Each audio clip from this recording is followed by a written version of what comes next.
शहजादा मोहम्मद बिन सुलेमान की जिंदगी के वो राज जो बहुत कम लोग जानते हैं। कौन कौन सी अदाकारा मोहम्मद बिन सुलेमान की बिस्तर की रौनक बन चुकी है। नाजरीन, आज की इस वीडियो में हम बात करेंगे सऊदी शहजादा मोहम्मद बिन सुलेमान की, जिसे MBS भी कहते हैं। मोहम्मद बिन सुलेमान की रंगीन जिंदगी के आज हम आपको वो पहलू बताएंगे जो यकीनन आप पहले नहीं जानते होंगे। वीडियो में मजीद आगे बढ़ने से पहले चैनल को सब्सक्राइब करें और इसी के साथ बेल के आइकन को भी दबा दें ताकि हमारी हर नई वीडियो आपको आसानी से मिल सके। शहजादा मोहम्मद बिन सुलेमान सऊदी बादशाह सलमान बिन अब्दुल अजीज और इनकी तीसरी बीवी फात बिनते फलाह के बेटे हैं। शहजादा मोहम्मद बिन सुलेमान ने 24 साल की उम्र में सियासत में कदम रखा था, जहां वो अपने वालिद के मुशीर खास मुकर्रर हुए थे। यह 2009 का दौर था और इस वक्त इनके वालिद भी रियाज के गवर्नर थे। शहजादा मोहम्मद बिन सुलेमान को एक शहाना और ऐशो इशरत की जिंदगी गुजारना पसंद है। वह अपनी ख्वाहिशात पूरी करने में जरा भी देर नहीं करते और जो भी चीज़ इन्हें पसंद आ जाए फौरी तौर पर इसे खरीदने के लिए अपनी तिजोरियों के दरवाजे खोल देते हैं, फिर वो चाहे महल हो या फिर कोई खूबसूरत औरत ही क्यों ना हो। शाही रस्म और रिवाज के मुताबिक इनका बिस्तर गर्म करने के लिए हर वक्त खूबसूरत लड़कियां तैयार रहती हैं। इसके अलावा किसी दूसरे मुल्क की कोई औरत इन्हें पसंद आ जाए तो इसकी बोली लगाने में भी वो देर नहीं करते। कुछ अर्सा पहले अमेरिकी एक्ट्रेस और मॉडल किम कार्दाशियन के बारे में एक खबर ने खूब सुर्खियां बटोरी। हुआ कुछ यूं कि किम कार्दाशियन के शौहर ने ट्वीट किया कि आजकल वो माली बहरान का शिकार हैं क्योंकि इन्हें किसी बिजनेस में काफी नुकसान हुआ है और वो दोनों मियाँ बीवी किसी कर्जे के बोझ तले आ गए हैं। जब यह खबर मोहम्मद बिन सुलेमान तक पहुंची तो इन्होंने इस एक्टर से रब्ता किया और इन्हें 65 करोड़ की ऑफर की और उनसे कहा कि वो इस रकम से अपने सारे काम कर सकती हैं और वो इस मुश्किल के वक्त से बाहर आ सकती हैं।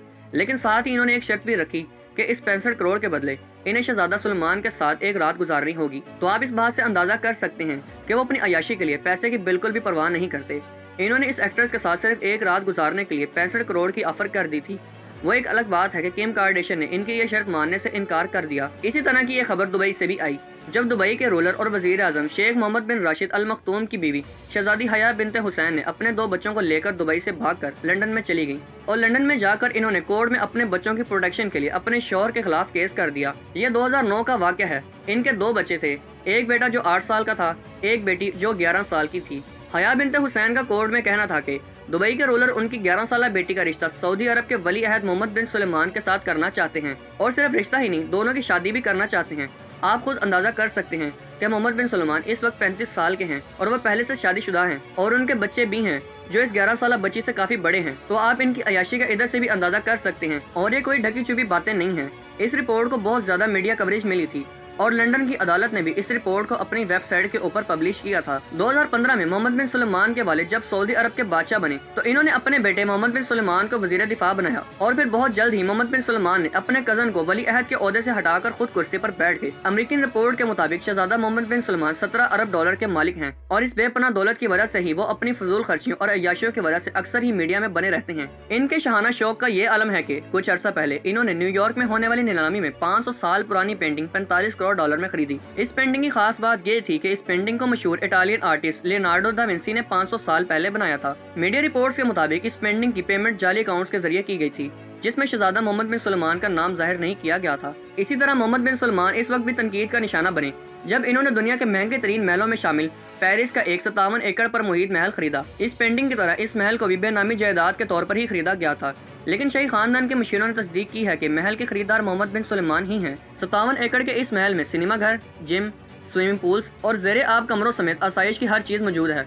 2015 में मोहम्मद बिन सुलेमान फ्रांस के दौरे पर थे और वो साहिल समंदर पर सैर कर रहे थे कि उनकी नज़र अचानक एक खूबसूरत बहरी जहाज पर पड़ी। ये खूबसूरत जहाज 440 फीट लंबा था। पहली ही नज़र में मोहम्मद बिन सुलेमान को यह पसंद आ गया और उन्होंने इसे खरीदने का फैसला कर लिया। ये बहरी जहाज रूस के एक खरबपति बिजनेसमैन की मलकियत था। मोहम्मद बिन सुलेमान ने अपने एक सरकारी अफसर को इसकी कीमत लगाने के लिए भेजा और यूँ मोहम्मद बिन सुलेमान ने 50 करोड़ डॉलर में ये जहाज भी खरीद लिया। करोड़ डॉलर के इस जहाज में वो तमाम आसाइशें दस्तयाब हैं जो किसी 7 स्टार होटल में भी मौजूद नहीं होती। इस जहाज को शहजादे का समुद्री महल भी कहा जाता है। इसके अंदर 200 से ज्यादा कमरे हैं और इसके अंदर ही ऐसे प्राइवेट कैबिन भी हैं जिसके अंदर इंटरनेशनल मुलाकातें की जाती हैं। और अगर बात की जाए मोहम्मद बिन सुलेमान की गाड़ियों की तो इनके पास दुनिया की 18 महंगी तरीन लग्जरी कार्स हैं जिनकी मालियत 23 करोड़ डॉलर से भी ज्यादा है। और अगर हम इन्हीं चीज़ों को पाकिस्तानी रुपयों में बात करें तो ये रकम अरबों में बनती है। मोहम्मद बिन सुलेमान ने 2008 में शहजादी सारा बिनते मशहूर बिन अब्दुल अजीज अल सऊद से शादी कर ली थी और इनसे इनके 3 बच्चे भी हैं। शहजादा मोहम्मद बिन सुलेमान को आलमी शोहरत तब मिली जब इन्होंने कुर्सी संभालते ही नवंबर 2017 में सऊदी शहजादों की करप्शन के खिलाफ क्रैकडाउन किया और इसी मुहिम के तहत तमाम बड़े शहजादों को भी गिरफ्तार कर लिया और इसके बदले 106 अरब डॉलर की रकम रिकवर करके सरकारी खजाने में डाल दी। अगर उनके विजन की बात की जाए तो वो बेशुमार तरक्याती मंसूबे पर काम कर रहे हैं जिसमें औरतों को मर्दों के बराबर हकूक देना, इन्हें ऑफिस में काम करने की इजाज़त देना, औरतों को ड्राइविंग लाइसेंस देना और इन्हें अपनी फौज में भर्ती करना भी शामिल है। इनका कहना है कि औरतों के लिए अब बुर्का पहनना या हिजाब पहनना भी जरूरी नहीं होगा। इसके अलावा इनका सऊदी अरब में पहला सिनेमा कायम करना और पहला म्यूजिक कंसर्ट करवाने का भी प्लान है। 2030 तक सऊदी अरब में 2000 से ज्यादा सिनेमा घरों की तमीर भी मोहम्मद बिन सुलेमान के प्लान्स में शामिल है। उम्मीद करते हैं आपको हमारी आज की वीडियो पसंद आई होगी। आखिर में आप सबसे एक बार फिर से गुजारिश की जाती है कि हमारे चैनल को सब्सक्राइब करें और वीडियो को अपने व्हाट्सएप ग्रुप्स में शेयर करें। शुक्रिया।